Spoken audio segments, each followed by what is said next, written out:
नमस्कार दोस्तों, स्वागत है आपका हिंदी नॉलेज शो में। तो दोस्तों, इस समय भारत और जापान के बीच में एक बहुत बड़ी समिट हो रही है और इस समिट में जापान और भारत के रक्षा मंत्री और विदेश मंत्री तो शामिल है ही, साथ ही जापान के प्रधानमंत्री भी शामिल हैं। और इस बैठक में बहुत ज़्यादा बड़े फैसले लिए गए हैं और ये फैसले पूरी तरीके से चीन को ध्यान में रखते हुए लिए गए हैं। और जो सबसे पहला फैसला लिया गया है वो ये कि भारत और जापान की जो वायु सेनाएं हैं उनके बीच में कोई भी कनेक्शन नहीं है, कोई भी इंगेजमेंट नहीं है। क्यों? क्योंकि दोनों देशों ने आज तक कोई भी ऐसा युद्धाभ्यास नहीं किया है, ना ही कोई इवेंट किया है जिसमें दोनों देशों की वायु सेनाएं शामिल हों। हमेशा जब भी भारत जापान का युद्धाभ्यास होता है तो उसमें दोनों देशों की या तो सेनाएं हिस्सा लेती हैं या फिर नौसेनाएं। वायुसेना के बीच में कोई इंटरेक्शन था ही नहीं।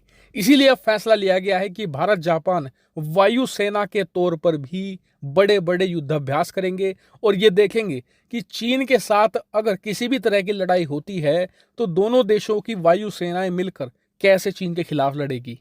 लेकिन जो सबसे बड़ा फैसला है वो ये लिया गया है कि अब भारत और जापान डिफेंस के क्षेत्र में बहुत बड़े लेवल पर मिलकर हथियार बनाएंगे और एक दूसरे को मिलिट्री उपकरण सप्लाई भी करेंगे। जैसे कि भारत इस समय ऐसी पनडुब्बियां बना रहा है जो दुश्मन की पकड़ में ना आए, जिनका सोनार पता ना लगा सके, यानी कि एक तरीके की स्टेल्थ पनडुब्बी। और इसके लिए जरूरी ये है कि इन पनडुब्बियों में लिथियम आयन बैटरी को सेटअप किया जाए। और आपको बता दूं कि सबमरीन के अंदर लिथियम आयन बैटरी को सेटअप करना और उसके लिए लिथियम आयन बैटरी बनाने के मामले में जापान को मास्टरी हासिल है। इनसे बेस्ट ये काम कोई नहीं कर सकता और अब जापान एग्री हो गया है भारत को ये लिथियम आयन बैटरी सप्लाई करने के लिए, इनकी टेक्नोलॉजी देने के लिए भी। इसके अलावा भी जापान भारत के जो दूसरे हथियार बनवाने के प्रोग्राम है उसमें शामिल होना चाहता है और इसी में सबसे मेन खबर है। दरअसल रिपोर्ट में बताया गया है कि जापान भारत के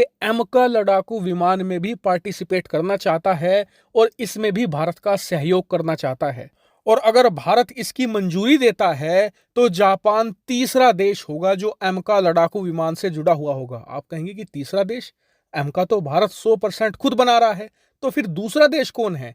दूसरा देश है अमेरिका। दरअसल जो पहला एमका लड़ाकू विमान होगा उसके लिए अभी हमारे पास इंजन रेडी नहीं है खुद का, उसे बनाने में हम लगे हुए हैं। उसके साथ हम विदेशी कंपनियों के साथ कोलैबोरेशन भी कर रहे हैं, लेकिन फिलहाल के लिए जो शुरुआती एमका लड़ाकू विमान होगा उसमें हम अमेरिकी इंजन लगाएंगे जो अमेरिका की कंपनी जनरल इलेक्ट्रिक्स द्वारा बनाया गया होगा। हालांकि जब बाद में हमारा इंजन रेडी हो जाएगा तो उसके बाद जितने भी एमका बनेंगे उसमें हमारा खुद का स्वदेशी इंजन होगा। लेकिन आपका सवाल होगा कि जापान के एमका प्रोग्राम में जुड़ने से हमें क्या फायदा होगा? तो फायदा यह है कि जापान के पास आज की तारीख में ऐसी बहुत सारी टेक्नोलॉजी मौजूद है जो अगर हम लेकर अपने एमका में लगाते हैं तो हमारा एमका और ज्यादा बेटर होगा, और ज्यादा शार्प होगा और खतरनाक भी होगा। इसके अलावा दूसरा फैक्टर ये है कि इस समय भारत एमका की एक खास चीज को लेकर बहुत परेशान है। और परेशान करने वाली बात यह है कि मान लीजिए हमने एमका 2-3 सालों के अंदर तैयार कर लिया, 2025 तक रेडी हो गया बिल्कुल, लेकिन उसके बाद क्या होगा ये सबसे बड़ी परेशानी है। क्योंकि जो हमारी सरकारी कंपनियां हैं उनके पास इतनी प्रोडक्शन लाइन नहीं है कि वो हर साल 20-25 एमका तैयार कर सकें। उनकी प्रोडक्शन लाइन मैक्सिमम 4 से लेकर 5 एमका हर साल तैयार करने की है। यानी कि एक स्क्वाड्रन तैयार करने में हमें कम से कम 4 से लेकर 5 साल लग जाएंगे और इसीलिए एमका तैयार करने के बावजूद हम उसका अच्छे से फायदा नहीं उठा पाएंगे।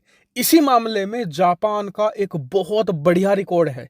दरअसल जापान हर एक चीज को बढ़िया क्वालिटी के साथ बहुत तेजी से बना सकता है और जापान को तो इसमें महारत हासिल है। चाहे कोई चीज कितनी भी ज्यादा कॉम्प्लेक्स क्यों ना हो, कितनी भी जटिल क्यों ना हो, वो उसे भारी से भारी संख्या में बना सकते हैं और क्वालिटी 1% भी कम नहीं होने देंगे। इसका फायदा भारत उठा सकता है, जापान से एक्सपीरियंस ले सकता है कि कैसे हम अपनी प्रोडक्शन लाइन को 10 गुना तक ले जाएं।